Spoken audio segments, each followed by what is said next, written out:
Yo, what's going on, everybody? It's the one and true and living legend, Hunter J23, coming to you live with another very special edition of Independent Scene Podcast. And you are now tuned into the latest, hottest, most ever started show on all social media platforms. Once again, this is Independent Scene Podcast. I want to take this opportunity right now to thank you guys for joining me on this evening's podcast. It's going to be a dope show. We got a really dope guest in the building. He is a poet. He's a public speaker. Like I said, he's definitely a man out here that's, putting on for the coach, putting on for the city. And I definitely can't wait to chop it up with you guys. But with that being said, I ask that you please show your love for my special guest right here for two Independent Sync Podcasts for the first time, the homie. Let's get.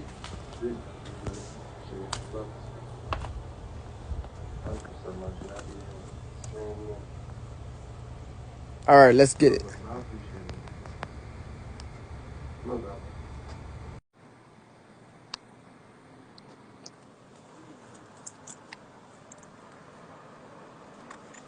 What's going on, Boss man? man, What's how's it good going? with it? How you doing, man? Everything good? Yes, sir. That's what's up, man. Well, first of all, let me just welcome you to the platform, man. Definitely a pleasure and honor to have you on this platform, man. Real quick, introduce yourself to these fine people, man. If you're gonna jump right into it. Absolutely, absolutely. I first and foremost appreciate you for having me on. Anthony Hyland, speaker, author, entrepreneur, social media influencer. I carry a lot of titles. I carry a lot of Yes, titles. that. However, one of my most coveted titles is father. Okay. And I'm also in the military, as well as I have a beautiful wife and three children. And, this has been a very, very trying time for a lot of people. So I just want to say, shout out to everybody that's out here making it happen. And let's get to it. Most definitely. Well, with that being said, we're gonna go ahead and jump right into it, man. So first thing before we get into before we get into all the good stuff, all the all everything that we gotta get into.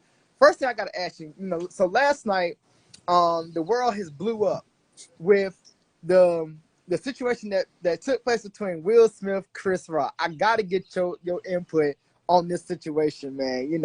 Was he wrong? Was he right? Like, how do you feel about that?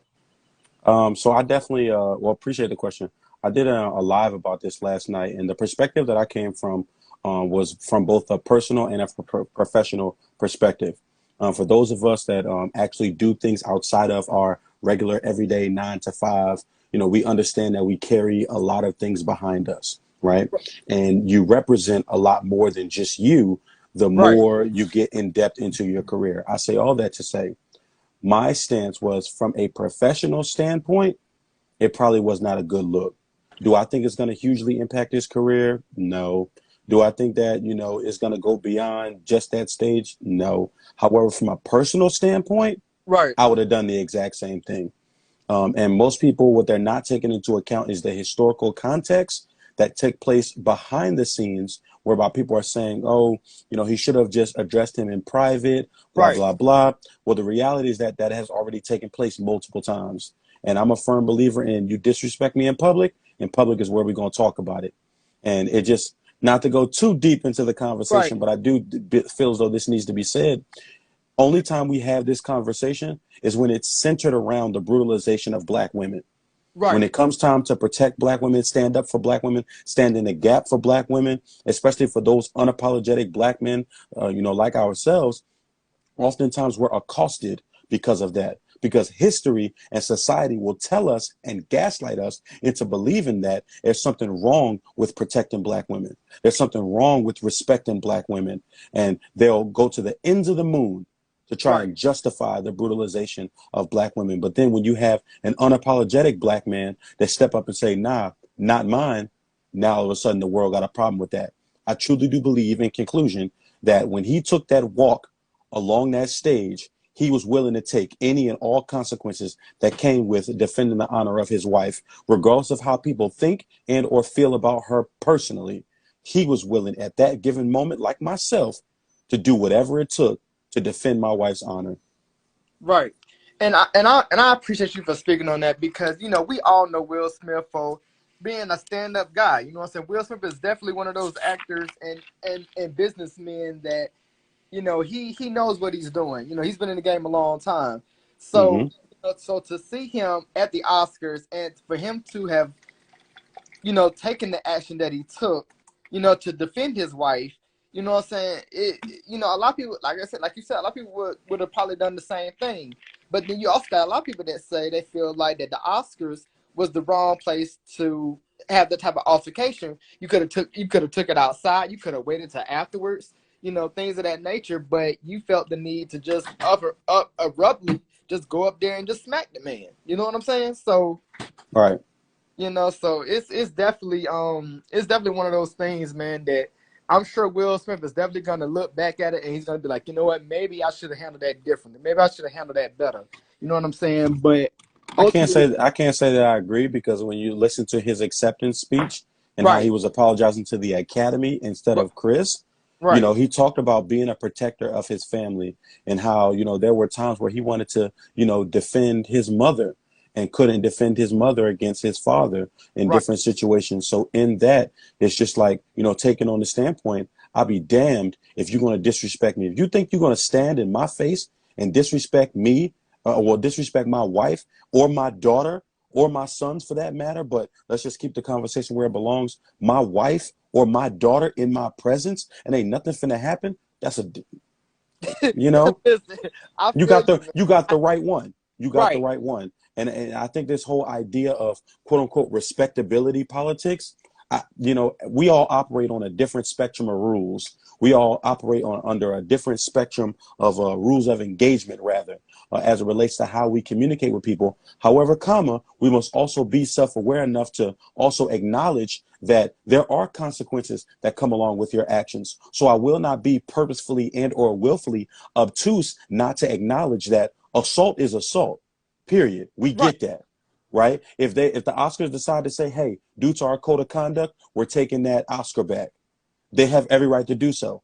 If Chris Rock, which he has not done as of yet, hmm, if he decided he wanted to press charges, he would have been well within his right to do so. I firmly believe when Will Smith left that seat, he said in his mind and made it up in his heart, I'm willing to take whatever comes along with defending my wife and how she was just disrespected. Because people think just because you didn't put your hands on a person that you did not affect them. And this right, whole idea of emotional abuse and or emotional, yes, he did say that he wasn't pressing charges, but the emotional aspect of it, a lot of people are not taking into account. And again, I will also state this as well. And, on my live, it was a little controversial, but, I'll stand on it. For those that genuinely feel, you know what, I'm disappointed in Will. While I may not necessarily agree, I can understand how you've made that assessment. And you have every right to feel that way, because not everyone's going to agree that was the right way to go about it. However, I always ask, did you have full context? I'm going to be honest. I didn't know she was suffering from alopecia at right. all. I didn't But, either. but people aren't taking that into account. I Right, didn't know that they had prior situations where he's made jokes about her in the past and Will Smith has checked him. But I did all my research before I hopped on that live in front of 1,000 people and had that conversation. And, all in all, I think we had roughly about 25,000 come together on the live, either come in, come out, come in, come out on the live. And we really had equitable dialogue. Another conversation that was brought forth that I don't think that people are really talking about is how at award shows like these, oftentimes they don't write their own jokes. However, there was a follow-up interview that Chris Rock did saying that all he asks when he hosts is what's off limits. And then he writes his own jokes. So there's this conversation about, was the joke already pre-written? And then the preemptive statement, you know what? Hey, I love you, to kind of soften the blow. Because, for those of us that's from the hood, when you finna light somebody up, right, if right, I'm finna go at you, I'm like, hey, bro, hey, I got love for you, bro, but I gotta right, grind you up, bro. You right, know what I'm saying? And then we start barring it out. You know what I'm saying? right, So in that, if he did write it, to me, that makes it all the more, disrespectful, because Jada wasn't even nominated for a single award. She right, was there as a guest. So to take a cheap shot at her, to me, that seemed personal. right. However, if it was written, you still had the opportunity to say, hey, nah, I don't think that's the right way to go. You know what I'm saying? She's been very public about her alopecia. And then also, were you aware that Chris Rock did a movie called Good Hair? Wow, I wasn't aware of talking that. about the issues that black women face as it relates to their hair. I mean, again, we take all of these things and we put them into context. So to me, when people say, "Oh, he should have done it in private," nah, you put that disrespect out in public. Now let me show the world what the consequences is about disrespecting a black woman. And I'm gonna be honest, it is fine time we start showing the world that you are not disrespect our black women. Period. And I that's a agree. hill that I'm willing to die on until the ends of the moon. I'm not saying go out and just randomly attack people. I'm not saying that at all. However, there needs to be consequences to disrespecting black women. And historically, it has always been the justification of the brutalization of black women and never for the defense of. And every other demographic of man is made to feel like the cat's meow for Right. defending their demographic of women. But yet, an unapologetic black man gets up and defends a black woman. Now, all of a sudden, the world is in a frenzy. Listen, I'll end by saying this. My existence is not conditional to the acceptance of white people in white spaces. I agree. I totally agree. I couldn't agree with you more. So, and again, once again, I want to say thank you for speaking on this topic because, like I said, the world was talking about it. And so I definitely wanted to get your intake, your insight on this whole entire situation. So I definitely appreciate you for speaking on that. All right. So my next thing, so real quick, I want tell us a little bit about you, man. Like take us back to growing up and what was growing up like for you as a kid and finally realizing and understanding what it is that you wanted to do in life. Sheesh. Talk about trauma. So shout out to my therapist that allows me to have this conversation without bawling. And if I get a little emotional, hey, it is what it is. Right, right. Growing up for me, I would say it was marginal. Okay. Marginal in the sense of I had my wins, I had my losses. Shout out to Meek Mill. And in that I learned a lot of hard lessons that I feel like at that age I probably should not have learned. I learned the value of a dollar very early on. I learned about, my unapologetic protection for my black women and being raised by strong, powerful black women. I learned what it was like to be homeless as a teenager. I learned what it was like to live in a home whereby, the significant other, of your mother was abusive, and I wasn't going for it at all. So much so that I risked being kicked out of my own home because we understand that at times it takes a woman statistically 7 times to leave an abusive situation before she leaves for good. And my mom, she was married to the guy. You know what I'm saying? So in that, I was just like, nah. And oftentimes it would happen behind closed doors where I couldn't see it. However, this time he left a bruise. And that bruise I saw when I came home from school, and I wasn't having it. You know what I'm saying? And, I subsequently was kicked out, and I was homeless for, a short stint. I went and lived with my brother for a little bit. A lot of my military background comes from my family. I was always, in my opinion, I would say a misunderstood kid. They understood my successes, but they didn't understand my pain. All of the gaps that are in my life or that existed in my life as a result of not having my father around and or not having that relationship with my father. I had a lot of father figures, but for those of us that understand the nature of relationships, it's nothing like that, father-son relationship, that father-daughter relationship, that mother-son relationship, that mother-daughter relationship, and or, mother to child. And that's just on being intersectional. But for me, it was more so I longed for a lot of validation, so to Okay. speak, from my parents. That when you have the good kid, you see, I was a gifted and talented child since I skipped the first and second grade, graduated high school, a full 4-year academic scholarship, first in my class. Um, and all through my life, success, I have this slogan that greatness is not an option. Greatness is an expectation. It was something that was required of us. My grandmother, God rest her soul, she gave up her marriage of 15 years to take care of me and my 5 brothers. Her husband gave her an ultimatum. It's between me or the kids. And she's like, I'm not letting all 6 of them go into the system. Who in their right mind is going to take 6 boys, varying ages from 15 all the way down to, I think, 1 or 2? Not many. So in that, she didn't even bat an eye. She didn't even think twice. She sacrificed for us. So to me, it would behoove me to be successful because of what she's already given up for us. So going to college, graduating with honors, graduating, getting a job. I started teaching. I resigned from there and I joined the military, and I've been in for 7 years. Never got in trouble. 7 years of honorable service. I've gotten almost every warfare pin you can think of. All of my qualifications maxed out because, again, greatness is not an expectation. Greatness is not an option. It's an expectation, of me. And that's how I live my life. So that was, kind of early years up to roughly about college, leading up to where I am today. Okay. Okay. Well, we definitely, wow, that's a lot of insight, bro. And again, from myself to everybody that's in the comments right now, we definitely appreciate you, man, for, for being, open and honest about these topics and really speaking on them, man. It definitely opens up the conversation for other people to have, in corporate America. Okay. So another thing I want to kind of get into real quickly is, I read on your page that you are also a poet. How did you get into poetry, and where did that start for you? So for me, poetry saved my life. One of the things that I grew up with was a very explosive anger that I attributed to me being angry towards not having that, father-son relationship.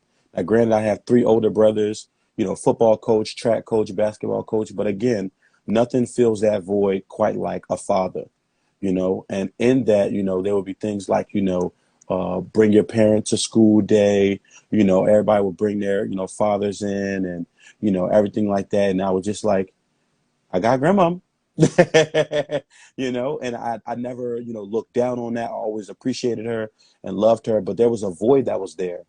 So in that, one of my high school teachers, actually middle school leading up to high school, I kind of honed in on it in high school. His name is Joshua Trott. Shout out to Mr. Trott. He's my English teacher. And he was like, all that anger that you have deep down inside, why don't you express it through your writing? And I've always been a good writer. But he was like, how about poetry? And I'm like, poetry? I'm from the hood, bro. We don't write no poems. What? We just fight. You know what I'm Right, saying? Go play some basketball. Go play some football. You know what I'm saying? right, right, Poetry? I ain't about to write no poetry. He was right. like, nah. He was like slam poetry, where he said, if you want to yell, you can yell. If you want to cuss, you can cuss. However you express yourself, he said, but it must be purposeful. And because of, my expansive vocabulary, I would always seek to utilize that instead of only using those 4 and 3 letter words. To me, that would be able to fully grasp the nature of the depth of my vocabulary. And in that, I felt as though that I want to say my freshman year of high school, I made up in my mind, I don't care too much about being accepted. I care Right. about being respected because that goes a lot further, and I can find that comfort within myself. And then as I got older, I kind of went professional with it. I published my first album, Metaphorically Speaking. It's available on all streaming platforms. And then I'm actually in the process of writing my first poetry book to, kind of put myself out there in the poetry community to be taken more serious as a professional. And shout out to this organization that I'm working with called The Poet Life. I became a professor with The Poet Life, where I'm teaching poets and creatives how to build their brand on social media. So I started off, out, on the streets, just spitting, almost like y'all see people, on the streets, hitting the drums on the pots and pans and all that. We was just out on the street, just, doing our thing. And we'd have, our little bucket down or our hat down, and we just spitting down on South Street in Philly. And then we started going on stages, performing in front of hundreds of people as a teenager was eye-opening for me, which kind of led up to opening the door for me to start my public speaking career once I got to college.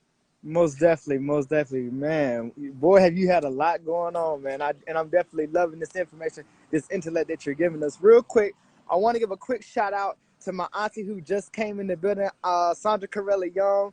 For those of you that know her, she is from Tyler Perry. She's from Tyler Perry's Bruh. Good to see you, auntie. I cannot wait to talk with you tomorrow. Guys, make sure you tune in for that episode. For that episode, it's gonna be really dope. It's gonna be really amazing. Y'all tune in for that. All right, so my next thing I want to kind of get into also with you is I also heard that you're also a motivational speaker. Taught us real quickly, real briefly. How did you get into the whole motivational speaking? I did so going through college, I held a lot of leadership positions. And my little sister Temple. Hey Temple. Going through, I had a lot of, get up in front of, large audiences, which again, wasn't anything new to me. I was freshman class president, third vice president of our NAACP. I had won the Delta Sigma Theta Sorority Incorporated pageant. I was Mr. Crimson and Cream. So I was consistently up in front of, audiences at my school. And I did an introduction in my chapel. And I was like, oh man, I could really do something with this. And originally I went in as a sociology major. And then my advisor, shout out to my college mama, Miss Jamie Bradford, she said, I don't really see sociology for you. And I was like, what? She was like, yeah, I see public speaking in your future. And I was like, I could see that, with my poetry and everything like that. And she was like, do you know you can get paid to get up in front of people and talk? I said, by who? Right. By who? Right. Somebody going to pay me to talk? I do Right. that regularly anyway, And she was like, yeah, so, just switch your major to mass communication, mass comm. And, we can go through broadcast journalism, radio, TV, interviewing, public speaking, intro to public speaking. And I'm like, oh, word? This is, where I've always seen myself. I've been on stages. So the transfer over from poetry to public speaking was almost like effortless. But it took a lot more crowd control. It took a lot more, understanding things in the moment, being a host of an event versus being the keynote speaker, completely different. Giving a 3-minute poem versus a 10-minute or a 20-minute speech, completely different. What is your subject matter? How are you controlling the audience? Are you engaging your audience? So there was a lot that went into that. So I invested in my own personal brand. My roommate, he was a graphic designer at the time. And I just want to pause to make a point really quickly. If you have friends that have businesses, don't just look for the homie hookup. Invest in your friends' businesses. I could have easily asked him to do it for free. I could have easily asked him to just make me a graphic. But I said, no, I want to pay you for it. I want to do my due diligence, to, support you as you build your brand while I'm building mine. And then from there, I just started going to all of the local colleges and just asking them like, hey, how much do y'all typically charge or get charged for speakers? And they was like, oh, about 500, 1,000. I said, I'll do it for 250. It was like, huh? I was like, yeah, straight up. I'll do it for 250. And then they was like, oh, okay, cool. I can count on one hand. This year, May, will make 10 years I've been speaking professionally, and I can count on one hand how many times I've been paid exactly what I've asked for. Even where I am now and what I charge, I've always been paid more because it's all about bringing value. So in that, I saw an opportunity for me to use the gift that God and the ancestors have bestowed upon me to assist in changing the trajectory of people's lives, as well as affecting change in a way that I saw that I could. Thank you. Most definitely. Yes, please. Okay. I feel that. So now my next thing I want to kind of tap into real quick is you did your research, boy. I tell you. Yo, man, listen. I do my research, man. I do my best to do it, man. So listen, my next thing I want to kind of get into as it relates to life and what's going on right now. Do you feel like things can change, or do you feel like things are going to continue to still be the same? That's a very multifaceted question. Yeah. I'll say this. There's a proverb that is typically passed down through generations. Hold on. Give me 1 second, okay? Give me 1 second. Okay. My friend coming in and use the bathroom real quick. It's straight back. This is my friend Shaheen, that's my mom. I've met you before. Yeah, it's straight back, bro. He better speak. Yes, sir. Yeah, it's straight back. You know the bathroom, right? Yeah. Yeah, you go ahead. Go ahead. So in that the proverb states that you can only eat an elephant one bite at a time, right? And I think sometimes we focus on the bigger picture when really and truly sometimes we need to just focus on what we can see out of our own window. Right. I realized that in order to truly affect change, we have to utilize our gifts, talents, and abilities to not only utilize what we've been blessed with, but to connect people that have a different, multifaceted and or unique talents and skills to affect the change that we want to see in the world. Can I solve every single problem in the world? No, I cannot. However, I can identify an issue, utilize the gifts, talents, and abilities that I have in order to change that and or affect change in that manner. Because the reality is this: the only thing constant in this thing we call life is change. That's it. You know, while the players may change, the game stays exactly the same. So in Exactly. that, we find a way to maneuver through life, utilizing what we've been blessed with and what we've learned to be able to not only connect others, but utilize our gifts, talents, and abilities to affect the change that we want to see. So in that, I think the holistic answer to your question is yes, I do believe that things can change. However, I think we need to focus on what we can change and what we can assist others in changing as it relates to what they're passionate about as well. Most definitely, most definitely. I'm feeling these responses, man. Like I said, you definitely are coming with it, and I like it. I like it. Yes, sir. All right, so my next thing, man, as it relates to social media, man. So social media is a worldwide phenomenon. Social media Yes, sir. has brought so many people together, man. So how do you feel like social media has helped bring you closer to the people that really support you and really rock with you? Um, I think one of the most humbling I'll be done experiences in a that I second. had is when I was recognized in public for the first time. Mm-hmm. That was by far like I've been popular my whole life, playing sports. You know, if not for my sports, my three older brothers, everybody knew me as so and so's little brother. You know, Right, so right. I've always had that notoriety. You know, in the neighborhood and school and things of that nature. So to build a platform to the tune of 1.5 million on TikTok, 30,000 on Instagram, 30,000 on YouTube, well, almost 30,000 on YouTube, was eye opening even for me. So utilizing social media, one of the things about me is I study social media. So I did my senior thesis in college on social media's impact on journalism. And that kind of kickstarted my interest in social media to whereby I started like hard down researching it and looking at like the psychological effects of it and things of that nature.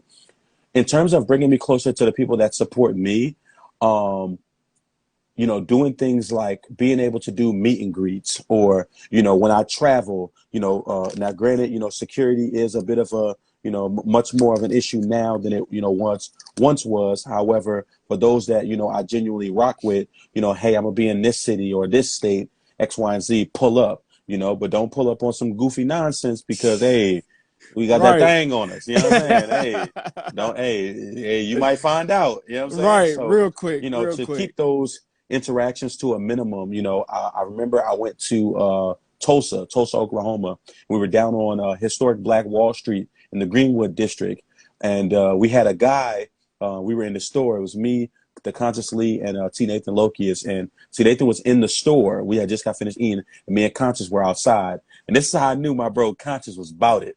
This guy, literally, I'm talking about, he booking it up the street. Yeah. Yo, Yeah. yo. And I turned, so I square my shoulders. I'm like, hey, I'm with it. Conscious look at me like, hey, bro, you know who that is? I said, nah, bro. Conscious from Bryan, Texas. I'm from Philadelphia, Pennsylvania. North Philly to be exact. We don't play that. You know what I'm Right. saying? Right. Now, Right. granted, we don't profess ourselves to be no type of tough guys, Right. but it was just a situation where I looked at him, he looked at me, and we understood what it was. Hey, if some stuff finna pop off, some stuff finna pop off. I got you, you got me, you know? So the Right. guy, he kind of got close and he realized and recognized our demeanor and was just like, whoa, whoa, whoa, whoa. It ain't nothing like that. Y'all just my favorite creators. And T. Nathan had happened to be on live Right. while we were eating. And he was Right. like, I seen y'all was in my city and I just had to come and meet y'all. And I'm like, hey, don't just be what Nipsey say. You can't just be hopping out on folk. You know what I'm saying? You don't know what people been through. I'd have been jumped before, you know what I'm saying, Wow. in my neighborhood, you know what I'm saying, at school. I don't do the whole running up on me type deal. You know what I mean? Right. So the public aspect of it is very humbling, but it's also scary at the same time. I remember walking down Bourbon Street in New Orleans, you know what I'm saying? And I just see people, they just, aren't you ISpeak1906? I'm like, yeah, who asking? Because just as well as the people that love you are going to recognize you, the people that don't really rock with you can recognize you too. You know what I'm Right. saying? And they could Right. be on some nonsense. So I always do my best to keep it professional. You know what I'm saying? Keep it solid. You want to take a picture? I'm not so into myself that I'm, charging people to take pictures and all this hero nonsense. No, I've had a couple of people ask me for autographs, which I didn't think was that big of a deal. But again, sometimes when we build in these platforms, we diminish the value and or the impact that our platforms have had on the lives of others. So in that, they view us a different way. So to me, I'm looking at like, I'm not a celebrity, but by social media standards, I'm social media famous. You Right. know what I'm saying? And I Right. got to walk in that. And there's certain parts of that that I have to learn to accept about what comes along with having that large following. And people recognizing you in public is one of them. Most definitely. Most definitely.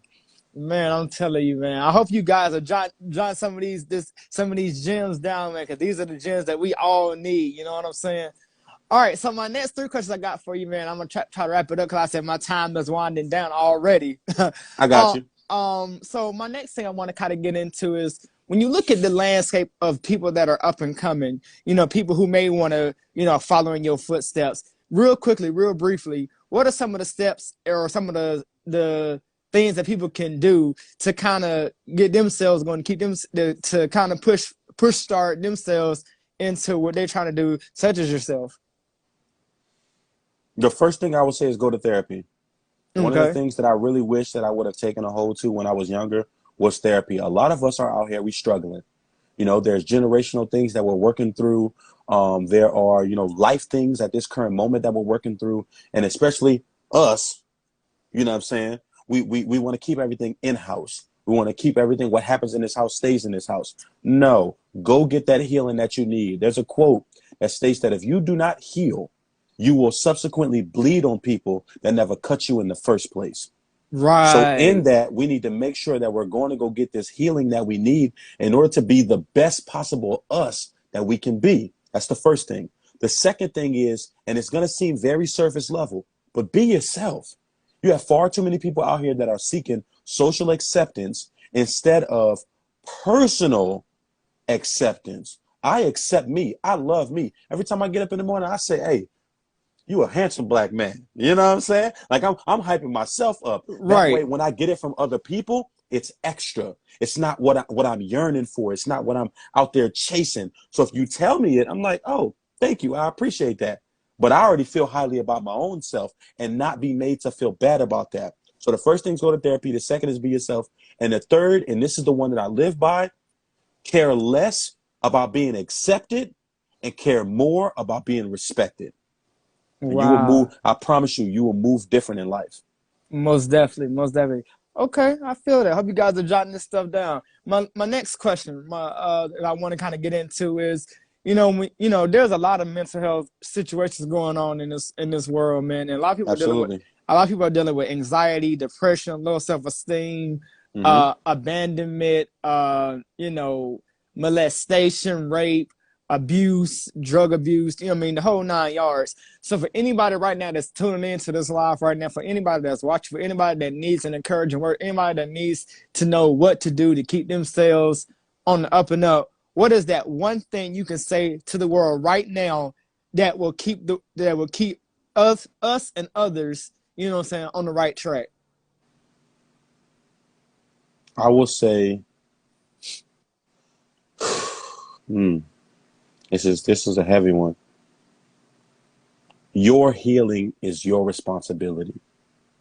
Sometimes we have people that will try to seek that in others, i.e., in friendships, in relationships, via a parenting situation. We have, parents that are out here hurting that don't realize that they themselves need to go get some help because of, how in which they've raised their children, and the manner in which they've raised their children and the cycles that we're seeking to not only break, but destroy. We oftentimes talk about breaking the cycle, and I want to destroy the whole wheel. I don't even want the wheel to exist because if you break the cycle, if you think about it from a metaphoric stance, right? Something that's going in a circle, right? If you break part of that, all that exists at that point is a gap. Instead of us saying, you know what? Let's destroy the cycle. Let's start a brand new. There's a quote by Ralph Waldo Emerson that says, don't go where the path may lead. Go instead where there's no path and leave a trail. And for far too long, we've been going along the same path. And I call it the going along to get along path, whereby we've done what our parents have done. They've done what their parents have done. They've done what their parents have done. And where has it led us to? Generational trauma.